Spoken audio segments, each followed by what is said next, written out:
Alright, so got Bear's Camaro back at Bear's garage. I'm going to be doing some, well, number one, I got to wipe the car off again because obviously it got destroyed driving over here in the rain, but that's for later. And he wanted to bleed the brakes and do an oil change. And then, probably the best part about the oil change, the number one thing everyone complains about, oh, did you get the, oh my god, oh, your engine's going to explode.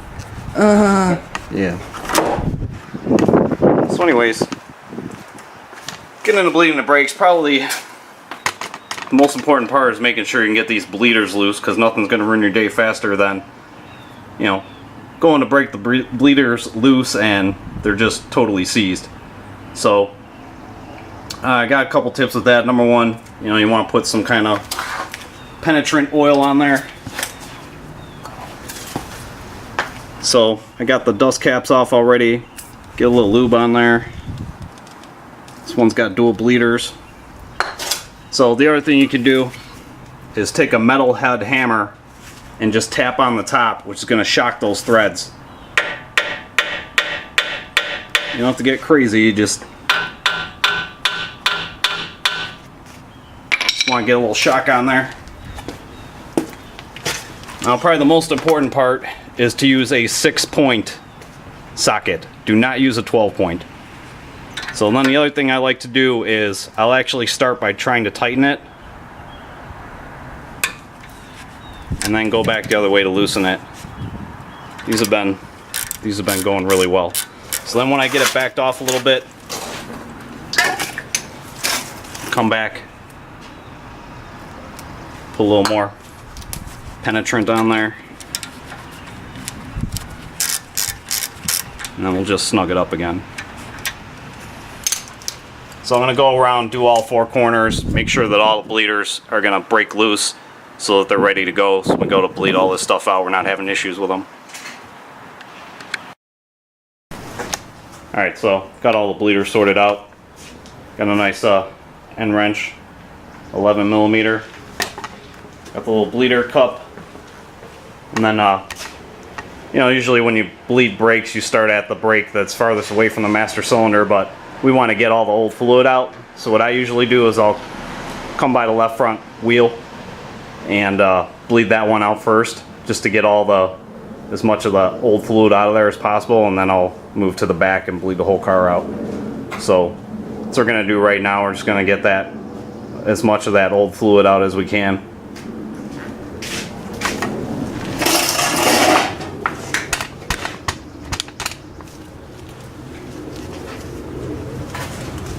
So, should probably put the other window down too. Yeah. So usually what we'll do, you know, have your assistant get in the car, put the windows down so you can hear each other, and then I'm gonna say pump. He's gonna pump the brakes 3 times and hold it.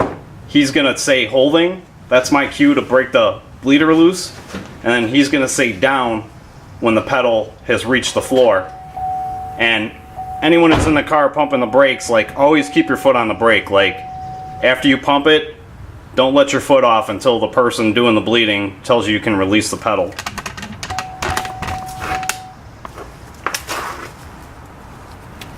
Alright, pump it. Holding.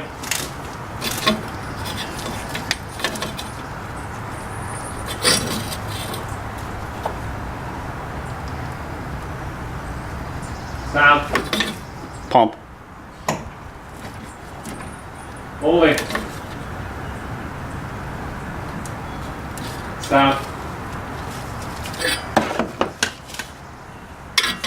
Pump.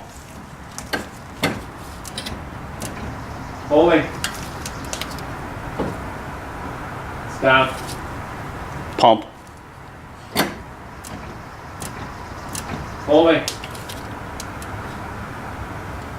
Stop. Alright, you can release it. Alright, so everything you want to do is keep an eye on the master cylinder. So I mean, we got a ways to go before it's empty. So like I said, we're just gonna get as much out of there as we can without bleeding it completely dry, and then we're gonna fill it with fresh fluid and we'll be able to start bleeding everything else.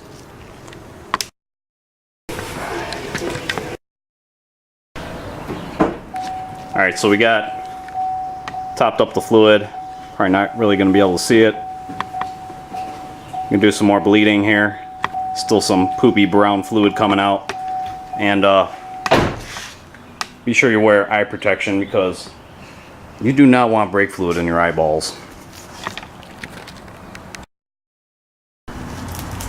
Alright, so when you got a dual bleeder setup, always start on the inner, the one closest to the inside of the vehicle. So I'm starting to get clean fluid, so I'm going to switch to the outer, and then you should be able to see the color of the fluid change.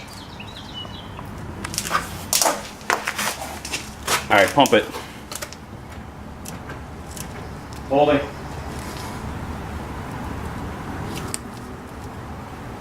Stop. Pump. Holding.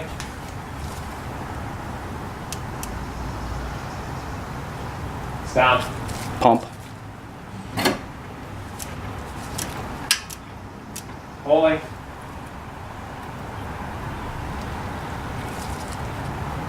Stop. Pump. Holding. Stop. Pump. Holding. Stop. Pump. Holding. Stop. Pump. Holding. Stop. Alright, release. Alright, so we're starting to get, it's not perfect, but we've got a vast majority of that nasty fluid out of the master cylinder. So now I'm going to go to the right rear of the vehicle and I'll start bleeding it the way you would normally bleed a car. But like I said, I just like to do this because it gets a vast majority of the bad fluid out of there, and I think it just helps speed the process along if you're really trying to flush out all the old fluid.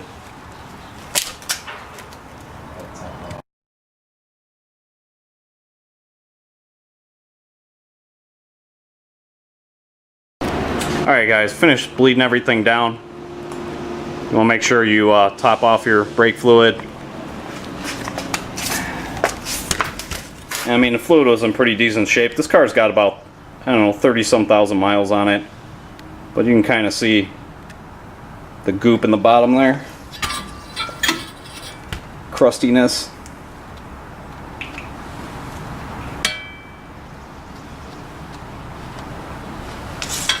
Now, plus bleeding the brakes is like, I don't know, to me it's pretty good bang for the buck. Like, if your brakes really need to be bled down, you're going to notice a big difference in your braking power and the brake pedal feel. So it's definitely worth putting the time and effort into, because for the cost of the brake fluid, you know, the performance gain is pretty phenomenal, especially if your fluid was that beat up and really needed to be bled that badly. So got that all set. We're going to move over to doing an oil change. Alright, so the first step for doing the oil change, just take the oil fill cap off, and then obviously come down to the oil pan. It almost feels like it's smaller than 15. Oh, you got the wrong size.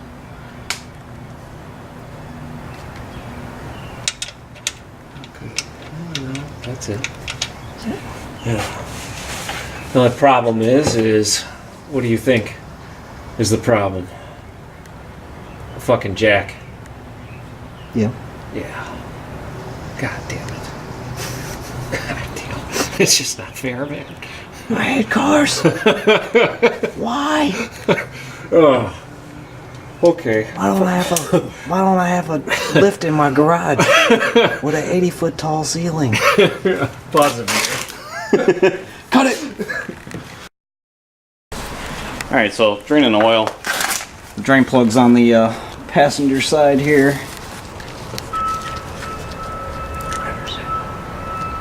Or, I'm sorry, driver's side. 15 millimeter. You got 8 quarts coming out of there, so definitely got to have enough capacity in your drain pan.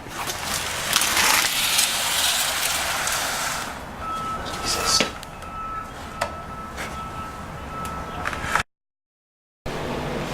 It's always a good idea to put some oil in there, and it works out good on this motor because of the filter goes straight up in there, so there's really no excuse not to. Alright, so same deal with the oil filter. It's located on the driver's side right next to that drain plug. Oh wow, it was actually hand tight. Shocking. Weird. If it was a frame, you could take it off because it'd have the grippy thing. But if it was a frame, you wouldn't have to change oil because The motor your would be engine would be blown up. Yeah. Well, next time. With frames, you get a new motor guarantee. There's always next time.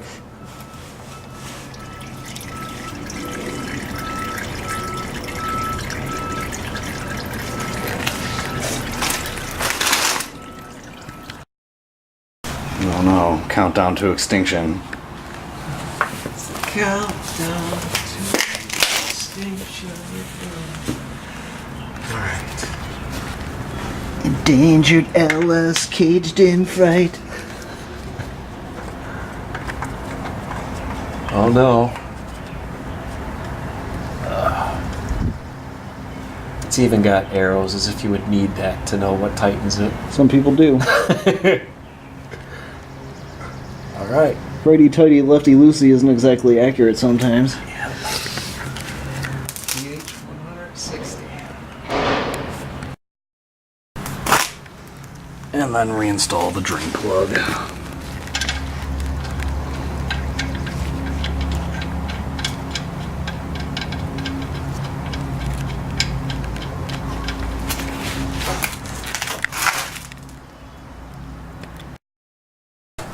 Without spilling it all over my new car.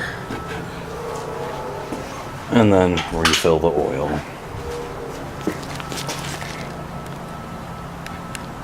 With the dirtiest funnel you can find.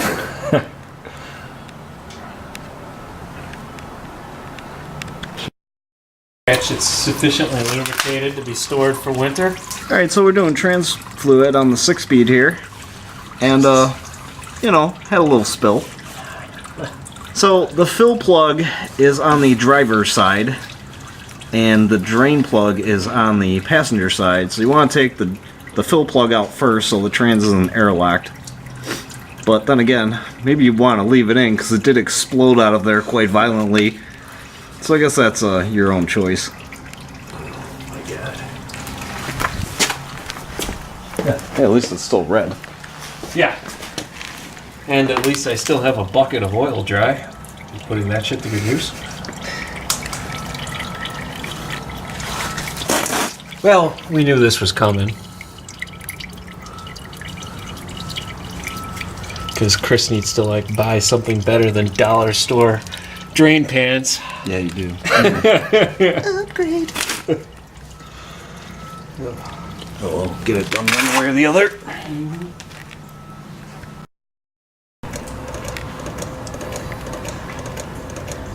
And then you finish the job by refilling the transmission with your duct-taped pump. Getting the You got carpal tunnel yet? Or? yeah. Starting to think I'm gonna be down here for a couple more It's gonna take a while. minutes than I originally thought I would be. Oh my god. Power. Power. Ugh.